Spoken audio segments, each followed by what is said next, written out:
Olá, irmãos! Saúdo cada um de vocês com a graça e a paz do nosso Senhor Jesus Cristo, amém? Meu nome é Miriam Anitta e estamos aqui para estudarmos um texto da irmã Teremar Lacerda chamado A Vontade Soberana de Deus. Esse texto foi escrito para o Manancial, que é um devocional produzido pela União Feminina Missionária Batista do Brasil, que oferece meditações baseadas na Bíblia, que é a palavra de Deus. Uma meditação para cada dia do ano. Quando nós estudamos, quando nós lemos, quando nós aprendemos no devocional, né, do Manancial, o que ele traz para a gente? Nós somos inspirados, exortados e edificados. Logicamente, né, isso tudo vai nos trazer o quê? Vai promover na gente um crescimento cristão e também vai nos engajar com a missão de Deus. Vocês sabem que não sou eu quem escrevo o texto, eu também não ajudo a escrever. Então, o que é que eu vou fazer? Vou ler o texto com os irmãos e contar aquilo que eu entendi. Quero acrescentar assim, que na verdade o devocional de hoje é mais um testemunho do que um estudo, né? Mas a gente pode tirar dele mensagens preciosas. Vamos orar e que o Senhor possa nos abençoar e nos conduzir. Senhor Jesus, nós pedimos que possamos compreender a Tua soberana vontade, mesmo quando Tu dizes não às nossas orações, que nós possamos ter corações gratos e que possamos aprender contigo. É o que te pedimos, não porque merecemos, mas em Ti. Amém. Bom, irmãos, então a nossa leitura está em 2 Reis 20. São 7 versículos apenas, do 1 ao 7. É quando Ezequias é curado, né? O rei Ezequias. Naquela época, Ezequias adoeceu e esteve à beira da morte. O profeta Isaías, filho de Amós, foi visitá-lo e lhe declarou: põe em ordem a tua casa, porque não te recuperarás, mas vai encontrar a morte. Ao ouvir essas palavras, o rei virou o rosto para a parede e orou a Yahvé. Yahvé, ó eterno Senhor, eu te suplico, lembra-te nesse momento de como tenho caminhado contigo em fidelidade, sinceridade e integridade de coração, e de como tenho praticado o que é justo e correto diante de ti.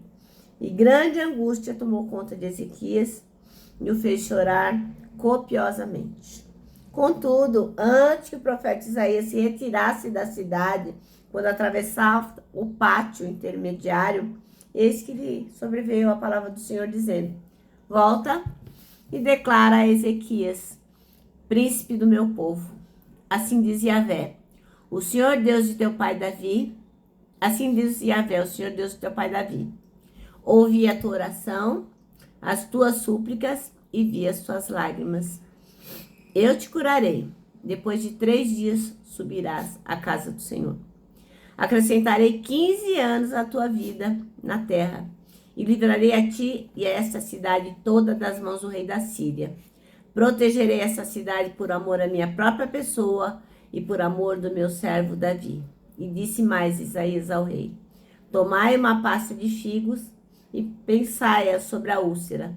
Em seguida, um emplasto foi aplicado às feridas e ele ficou curado. Amém? Nossa, irmãos, imagina, né? Você ter 15 anos da sua vida acrescentado porque o Senhor ouviu a sua oração e viu essas lágrimas. Coisa incrível, né?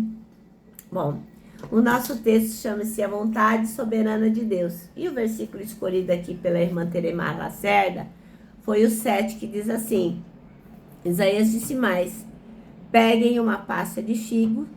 Eles a pegaram e a puseram sobre a úlcera. E Ezequias recuperou a saúde. Bom, então a irmã Teremar, ela fala que o marido dela, ele foi internado porque ele pegou Covid-19. E ele estava assim para morrer, né? Ele estava num quadro muito delicado, foi levado para UTI. Então ela vai dar o testemunho dela em relação a essa gravíssima doença que o esposo dela pegou e que estava já nos braços da morte, né? E os filhos da irmã Teremar, eles são médicos. Então ela não podia ver o esposo, mas os filhos podiam. E aí um deles, quando voltou, quando voltava da visita, ele dizia assim: olha, mãe, pensa nisso, que acima dos médicos está Deus. Oro pela vontade de Deus na sua vida. Então, quer dizer, se você apertar a tecla SAP, o que esse rapaz estava dizendo? Ó, mãe, só Deus mesmo na vida do pai, porque realmente tá difícil. Porque a gente vê, né, quando a situação tá complicada. Então, aí ela conta, né, a irmã Teremar conta que numa daquelas noites ela chorou. Ela orou. Ela não sabe nem quanto tempo ela passou ali de joelhos, chorando, clamando pela vida do marido dela. Ficou horas a fio. E já era de madrugada. E aí ela começou a ver o que Deus estava mostrando para ela. Ela mostrava duas mãos juntas, abertas, e uma vasilha com algo escuro dentro. E ela, ó, estava entendendo nada. Aí ela orou pedindo a Deus que desse discernimento naquela palavra, discernimento na palavra dele sobre aquilo que ela viu, né? O que era mãos juntas, abertas e uma vasilha com algo escuro dentro, que ela não sabia o que era. Então ela falava: Senhor, mostra na tua palavra, né? O que quer dizer isso que eu vi. E aí o que aconteceu? Ela sentiu o desejo de ler esse texto sobre a doença de Ezequias. Veio na mente dela de forma muito clara. Lê lá, 2 Reis 20, de 1 a 7. Então ela levantou e leu esse texto várias vezes. Aí o que ela fez? Ela pediu para os filhos dela, com muita fé, que quando elas chegassem lá perto do pai, acamado na UTI, que impusessem as mãos sobre ele, sobre os seus pulmões e orassem. Porque está escrito lá em 1 Tiago 5, de 14 a 16, ó. Algum de vós está doente? Chame os presbíteros da igreja, a fim de que estes orem sobre a pessoa enferma, ungindo-a com óleo em nome do Senhor. E a oração feita com fé curará o doente, e o Senhor o levantará. E se houver cometido pecado, será perdoado. Portanto, confessai vossos pecados uns aos outros, e orai uns pelos outros para seres curados. A súplica de uma pessoa justa é muito poderosa e eficaz.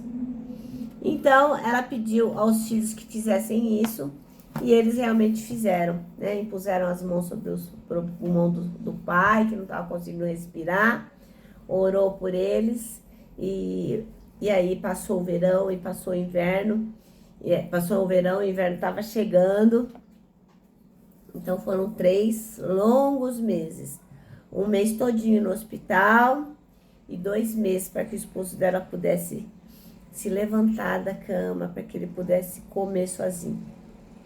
Então o que a irmã Teremar diz, né? Que Deus é sempre bom. E Deus foi extremamente bom quando atendeu o desejo do coração dela, um desejo profundo pela cura do esposo. E ele foi bom quando ele disse para ela, né, no sonho, eis que o livrarei do vale da sombra da morte. Então ela agradece, ela glorifica a Deus, porque Deus é bom e esse é o motivo pelo qual nós temos que orar, né? E eu gostaria de acrescentar, assim, que às vezes nós oramos, né? E Deus não responde positivamente às nossas orações.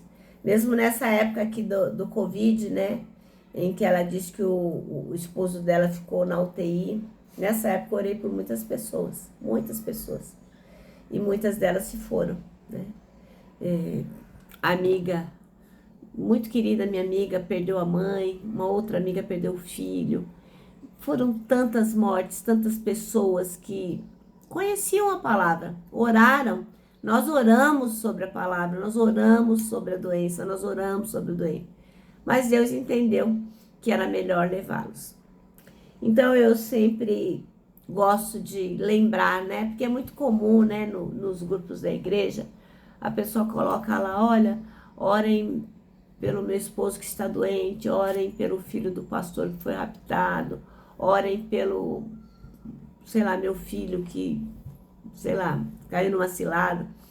E aí depois vem lá, escrito no grupo de oração, né, das mulheres, escrito assim, olha, muito obrigado, Deus foi bom, o filho do pastor foi achado, o meu marido foi recuperado, minha esposa sarou, meu filho foi liberto, enfim.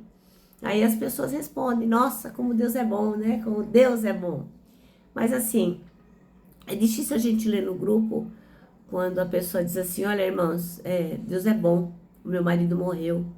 Deus é bom, meu filho foi embora. Deus é bom, não conseguiu se livrar das drogas. Deus é bom, o fulano não voltou para casa. Mas Deus é bom o tempo todo. Mesmo que o nosso coração não se alegre com a resposta que Deus apresenta pra gente, é importante que nós saibamos isso. Que a bondade de Deus não reside no fato de Ele responder às nossas orações. Não. Deus é essencialmente bom. Quer Ele diga sim para nós, quer Ele diga não, quer Ele diga espere. Então, isso é uma coisa que nós temos que guardar no nosso coração. Que Deus é soberano e a sua vontade é soberana. Ah, é fácil receber o não de Deus? Não, não tem graça nenhuma. Não tem graça nenhuma, eu tenho certeza disso. Mas Deus vai continuar sendo bom, mesmo que a gente não seja atendido. Bom, a irmã diz assim que aquela pasta de figos que ela viu, né, a oração dos santos no cálice de Deus pelo Brasil e fora dele, que se juntaram para orar sobre o marido dela, sobre a doença dela, interceder, né, pela recuperação, valeu, velho, a pena. Então ela tá aqui agradecendo a Jesus, porque a sua vontade é soberana. E mais uma vez eu reforço, a vontade de Deus é soberana, mesmo quando a gente vê a pasta de figos, mesmo quando o Brasil ora, mesmo quando muitas pessoas se juntam a nós e a gente não recebe um sim, né? Eu me lembrei agora aqui, não sei quantos conhecem a cantora Eixla. A Eixla tinha um filho de 17 anos, muito talentoso, muito inteligente, muito lindo, que ia para o seminário, tinha entregado a sua vida para dedicar-se a ser pastor. E não completou 18 anos. Ele teve uma meningite, todos oramos, muitos oraram, o Brasil orou, até fora do Brasil. Se você tiver oportunidade, busca lá no Google, dá um Google na testemunho da cantora Eixla. E o Senhor disse não, e o Senhor levou o filho dela. Mas, irmãos, Deus é bom a despeito disso. Inclusive, ela, dessa experiência, ela criou um louvor chamado O Milagre Sou Eu. Porque Deus disse para ela, ó Eixla, dessa vez o milagre não vai ser seu filho se recuperar. Dessa vez o milagre será você. Então ela fez essa canção, O Milagre Sou Eu. Se você tiver oportunidade, ouve. É uma canção maravilhosa. Um lindo louvor. Então, irmãos, Deus é bom o tempo todo. O tempo todo Deus é bom. Mas não é porque Ele atende as nossas orações. É porque Ele é essencialmente bom. O nosso manancial termina assim. Eis que eu livrarei do vale da sombra e da morte. Bom, eu termino deixando meu abraço de urso, ó.